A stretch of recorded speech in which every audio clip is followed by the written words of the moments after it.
እውነትና አውራ ከተባለ ዛሬ የውሸት ትርክት ነግረው ጭንቅላታችንን ስለበረዙን እንጂ ኢትዮጵያን ያፈርሳሉ ያልናቸው ሰዎች በ27 ዓመት ውስጥ አዲስ አበባ ያስመሰሉልህ።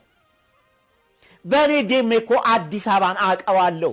ቦኖ ለቦኖ ስሮጥ የነበረ ዳቦ ለመግዛት ጠዋት የተሰለፍኩኝ እስከ ከሰዓት በኋላ ዳቦ ለመግዛት እንኳን ሌሊት ለሰንሰልስር ስንሰለፍ የነበር በቀበሌ ራሽን በድህነት ደርግ በድህነት የማቀቀን ሰዎች እኮ ነበር። ያን ድህነታችንን እኮ ነው ያስረሱን፣ ተረት ያደረጉልን። ይሄንን ትረሱታላችሁ እንዴ? አዲስ አበባ ላይ ዛሬ ያ ሁሉ መንገድ የተሰራው፣ ያ ሁሉ የባቡር ትራንስፖርት የተዘረጋው፣ ያ ሁሉ ኮንዶሚኒየም የተዘረጋው አገር እያፈረሱ ነበር። ግልገል ጊቤ 1፣ ግልገል ጊቤ 2፣ ግልገል ጊቤ 3፣ ግልገል ጊቤ 4 ተሰርቶ ዛሬ በመላው ሀገሪቱ የኃይል ምንጭ እየተቆራረጠም ቢሆን መብራት በስነ ስርዓት መብራት እንድናያደረጉን አገር ያፈረሱ ሰዎች ናቸው። የኔና የናንተ ዘመዶችና ቤተሰቦች በየክፍለ ሀገሩ በተከፈተ ዩኒቨርሲቲ ሄደው የተማሩት በተረጋጋ ሰላም የተማሩት አገር እያፈረሱ ነበር። ዛሬ አፍን ሞልተ አባይ ግድብ የኔ ነው የምትለው አባይ ግድብ ሲገነባ መቀሌ ላይ ነው እንደተገነባው? አባይ ግድብ የኔ ነው ብለ አፍን ለመሙላት የተናገርከው አገር ያፈርሳሉ ያልካቸው ሰዎች የጀመሩት ፕሮጀክት አይደለ እንዴ?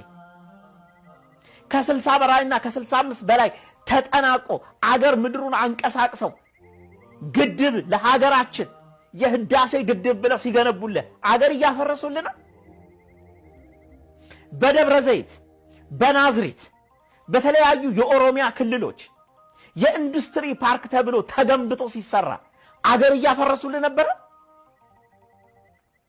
ትልልቅ የስኳር ፕሮጀክቶች ሲገነቡ አንዳንዱ አይለቁ እንጂ በሙስና ይጨማለቁበት እንጂ ከነ ሙስናቸው ከነ ችግራቸው አገር ሲለማ አገር እያፈረሱ ነበር እንዴ? እውነት ህሊና ካለን የውሸት ትርክት ጭንቅላታችን ላይ እየከተተን በጭፍን ጥላቻ አገር ሊያፈርሱ ነው የምንላቸው ሰዎች ገፍተን አንድ ጥግ አድርሰናቸው እንጂ እነሱ ገፍተው አገሩን አፍርሰውት ነበር። የማሰብ ችሎታና ጭንቅላት ስለሌለን እንጂ የብሔር ጥያቄ የህዋት ያመጣልን ጥያቄ ነው እንዴ? መንግስቱ ኃይለማርያም 50 ሚሊዮን ህዝብ ነው ያስረከበ ለኢትዮጵያ ከነ ድህነቱ። ህዝቡ በእጥፍ በዝቶ 100 ምናምን ሚሊዮን ደርሶ